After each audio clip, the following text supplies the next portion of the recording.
Nyinga en Pastor Joseph Agali. Arwaki e chenro mar Pisoko. Pisoko en kama inyalo yude puonj mawuok e muma, kendo inyalo yude tiegruok kawuok e muma, kendo an jawer ibro yudo wende mawuok e muma kamori ei muma. Mora gi muma, puonja muma, kendo tiega gi muma. Arwako. Karombo marwadha noloro aipoto Kademowa katung polo ywa Wasomo muma mar Luka 9 kare 37 nyaka 42.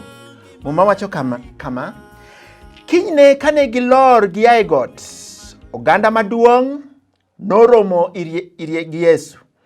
To ng'at moro kuom jogo nokok niya, Japuonj, asayi rangie wuodani. En nyathina kende, to ka jachien marach obuke, to goye piny, kendo okok matek, kogwecho kendo dhoge wuok buoyo. Jachien no sande malit, kendo weye mana ka teko ne orumo. Wes ma 42 wacho kama, eka nowacho ni ng'atno niya, kel wuodi ka. To e samane nyathino odhi ir Yesu, jachien nogoye piny, mogwecho marach. Yesu nokwero jachienno matek, mi nochango wuoyino, eka noduoke ni wuon mare. Mano wach Nyasaye mwasomo, mamiyowa jing'o kendo miyowa teko, nikech wach Nyasaye ema miyowa teko kendo miyowa jing'o kendo miyo wago another step forward. Wayudo ni hono ni nenotimre ka Yesu no okawo Simon Petro kod jopuonjre mamoko Yohana giidhe got, kendo ne gin e got ka gilemo, ka gitweyo, ka gilemo. Kane chieng' ma gilor, seche mane giloreno, ema ne giyude ng'ani manene odwaro ni wuode ochangi. Ing'eyo ni ka wadhi e got, kendo ka walemo, kendo ka wadwaro wang' Nyasaye, kendo ka wadwaro Nyasaye mondo oti tich, to ka walor, ka wawuok e got, kuwaromo gi ji ma Nyasaye osechweyo, to Nyasaye yawo yore mondo jogo oyud gony, mondo jogo oyud lokruok, mondo jogo, nikech ok wadhi adhi e got nikech wan kende. Aneno jomoko dhi e got, adwaro na nyiew gari, adwaro na nyiew. Jogi gin kane gidhi e got, Yesu Kristo kod jopuonjrene kane gidhi e got, ne gidhi e got, to ka gilor piny, to gichako deal with issues of the world, issues of the earth. Gik matimore e piny, nikech gik matimore e piny ni gin gik madongo dongo, kendo ok gin gik mabeyo. Wayudo ni ng'ani nobiro ir Yesu mowachne ni onyise, olero ne maber kaka wuode ne chal. Ting'eyo ni mano nyiso ni dhano ni kod chandruok mathoth. Kati be inyalo neno ni kalo e chandruok mathoth. Inyalo wacho ni an aonge gi thagruok. To kichako ng'iyo maber, tibro ng'iyo ni ibro yudo ni in kod chandruok mathoth. Inyalo yudo ni king'iyo dala ni maber, king'iyo kami aye maber, king'iyo dharakai maber, king'iyo hali mari mar pesa, king'iyo kaka ngimani chal, tineno ni in kod chandruok mang'eny. Dware kidhi ir Yesu, ng'ani oneno ni an kod chandruok mar wuode, modhi ir Yesu, mochako olero ni Yesu gigo maneno odwaro mondo Yesu okonye.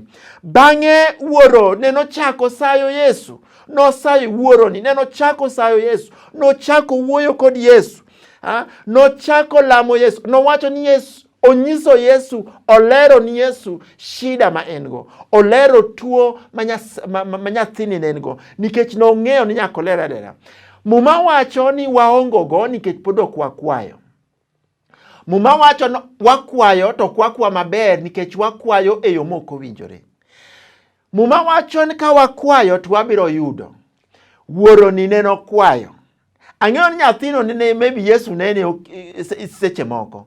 To wuoro ni kane okwayo, to Yesu noneno ni ng'ani to dwaro kony. Mano emomiyo nyaka wakwa gimwadwaro. The Bible says, knock and the door shall be opened for you. The Bible says, seek, dwar tibro yudo. Muma wacho ni dwar ibro yudo. Nikech mano e kaka Nyasaye oketo.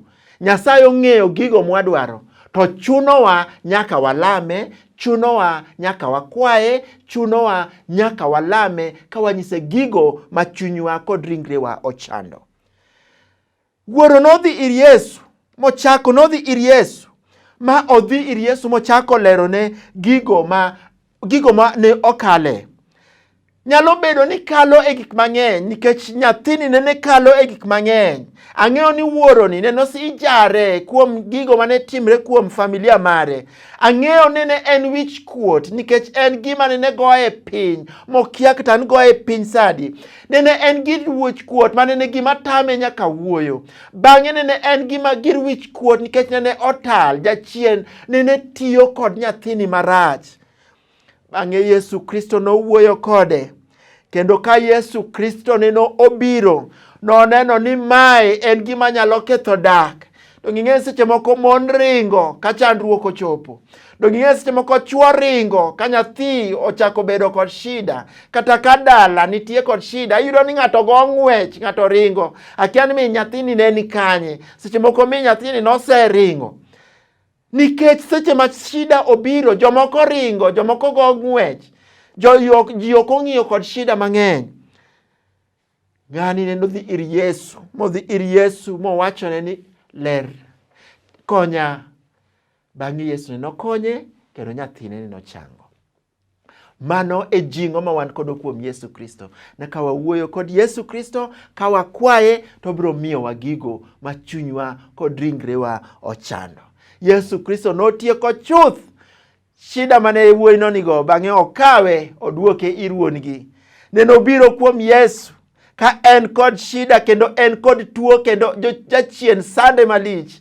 No oduoke ni wuongi ka en ng'ano ma Nyasaye ose rito, kendo ng'ano ma Nyasaye ose gonyo, kendo ng'ano man thuolo, en ng'ano ma jachien koro onge e ngimane. Nyasaye mondo gwedhu.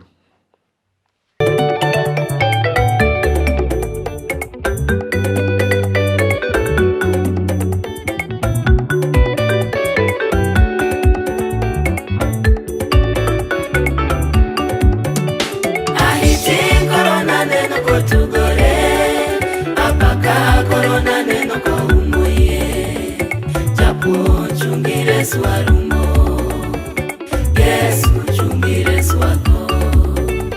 Ahiti korona neno kotugore.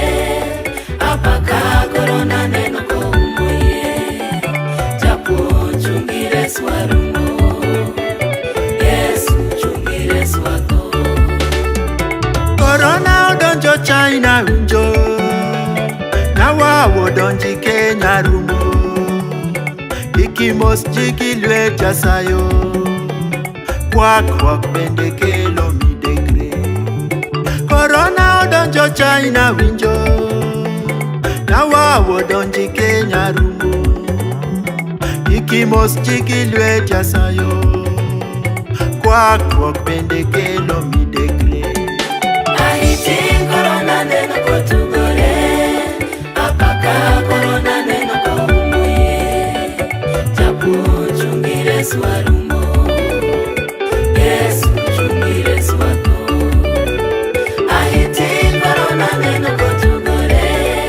Apaka korona neno koumuye. Japo chungire swarumo. Yesu chungire swako. Tame kiko chopie dendi. Genye kiko chopie gwengwa.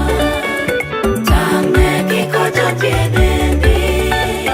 Genye kiko chopie gwengwa.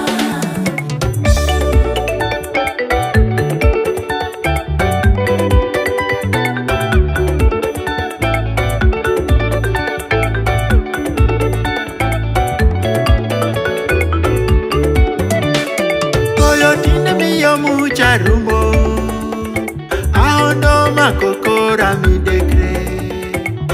sakasa luoko lweta ngima, sanitizer be geng'o kute.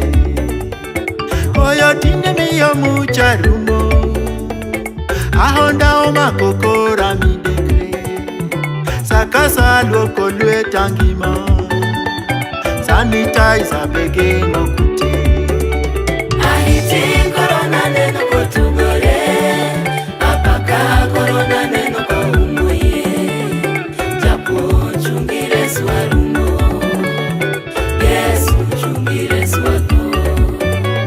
Ahiti korona neno kotugore, apaka korona neno koumuye. Japuonj chungi Reso arumo, Yesu chungi Reso ako. Tame kiko chopie dendi, kenye kiko chopie gweng'wa. Tame kiko chopie dendi, kenye kiko chopie gweng'wa. Tame kiko chopie dendi, kenye kiko chopie gweng'wa. Tame kiko chopie dendi.